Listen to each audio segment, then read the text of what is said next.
Во добра здравствена состојба пристигна првиот пациент Дарко Стојанов, кој беше еден од повредените во трагедијата во Кочанската дискотека. Топло беше пречекан вчера од министерот за здравство Арбен Таравари и министерот за надворешни работи Тимчо Муцунски, кој посебно го изразија своето задоволство од неговото закрепнување. Како што соопштува Стојанов на социјалните мрежи, неговите деца се уште имаат татко, упатувајќи голема благодарност кон сите институции кои беа вклучени во организирањето за неговото лечење во Србија, како и на сите оние кои сиве овие денови му дадоа огромна поддршка.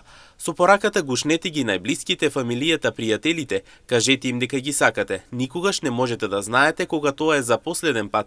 Утринава тој донесе насмевка на многу лица. Со оваа објава пред се сакам јавно да се заблагодарам за личната поддршка која ја добив од огромен дел од вас. Мојата здравствена состојба е добра и стабилна, а сега следува малку подолг процес на опоравување, додека да бидат санирани сите последици, но ќе бидам добро.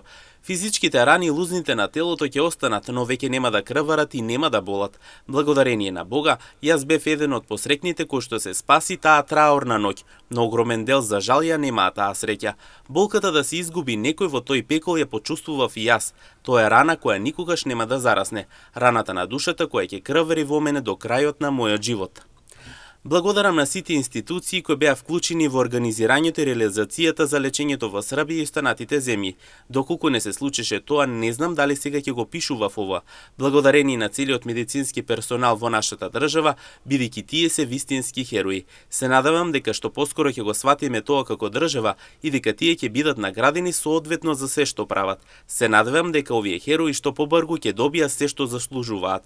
Дишам благодарение на брзите реакции на медицинскиот персонал во Карил, соопштува Стојанов на својот профил. Она што тој посебно посака е што побрзо закрепнување на сите оние кои се повредени и што побрзо да ги прегарнат своите сакани. Како што и тој вели во објавата, оваа траорна трагедија ќе не обедини како народ и ги отвориме очите кон луѓето.